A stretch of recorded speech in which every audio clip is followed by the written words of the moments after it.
Tahukah kamu kapan dan dari manakah pertama kali Islam masuk ke Indonesia, serta bagaimanakah prosesnya? Ikuti terus penjelasan berikut ini. Pertama, sarjana-sarjana Barat, kebanyakan dari negeri Belanda, khususnya Snoek Horgrons, mengatakan bahwa Islam yang masuk ke Kepulauan Indonesia berasal dari Gujarat sekitar abad ke-13 Masehi atau abad ke-7 Hijriah.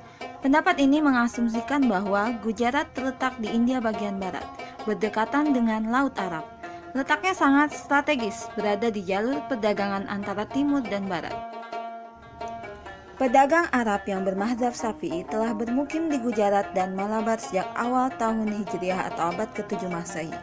Orang yang menyebarkan Islam ke Indonesia menurut Pitt Nepel bukanlah orang Arab langsung, melainkan para pedagang Gujarat yang telah memeluk Islam dan berdagang ke dunia timur. Pendapat ini juga didukung oleh J.P. Mukyota. Argumentasinya didasarkan pada batu nisan Sultan Malik As-Saleh di Pasai dan makam Maulana Malik Ibrahim di Gresik, Jawa Timur. Kedua makam ini memiliki bentuk yang sama dengan batu nisan yang terdapat di Kamba, yaitu Gujarat.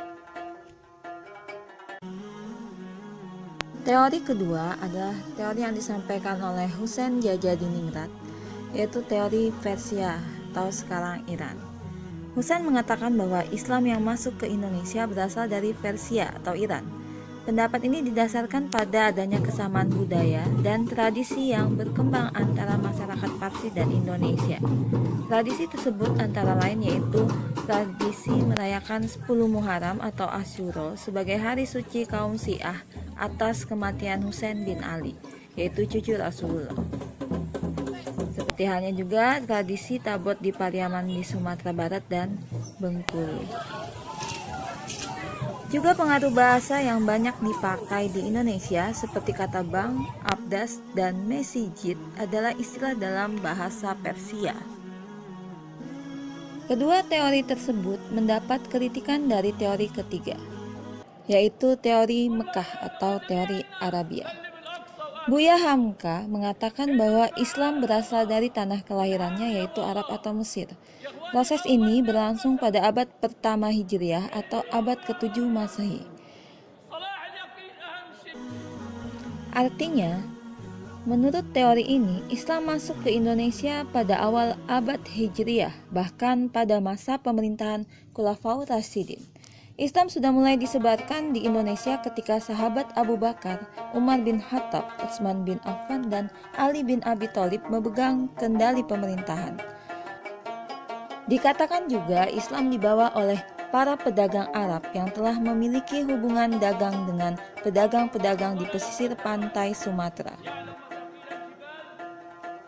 Antoni juga mengemukakan bahwa Islamisasi yang dilakukan oleh para musafir atau kaum pengembara yang datang ke Kepulauan Indonesia biasanya mengembara dari satu tempat ke tempat lainnya dengan motivasi hanya untuk pengembangan agama Islam.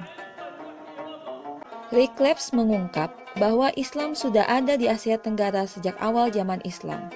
Utusan Muslim dari tanah Arab tiba di Cina sejak masa Khalifah Utsman bin Affan. Ribuan pedagang Muslim sudah ada di Kanton, Cina pada abad ke-9.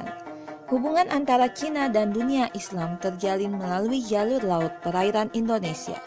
Hubungan yang terjalin baik itu menyebabkan orang-orang Islam berperan penting dalam kerajaan Sriwijaya. Masuknya Islam menjadi tanda bahwa Indonesia mulai memasuki zaman modern awal. Zaman ini sebagai titik peralihan yang menentukan dalam sejarah manusia. Untuk pertama kalinya dunia secara fisik dipersatukan oleh terbukanya jalur-jalur perdagangan langsung antara Eropa dan negara-negara lain di dunia. Periodisasi zaman modern awal dipakai untuk menekankan bahwa Indonesia merupakan bagian dari sejarah dunia.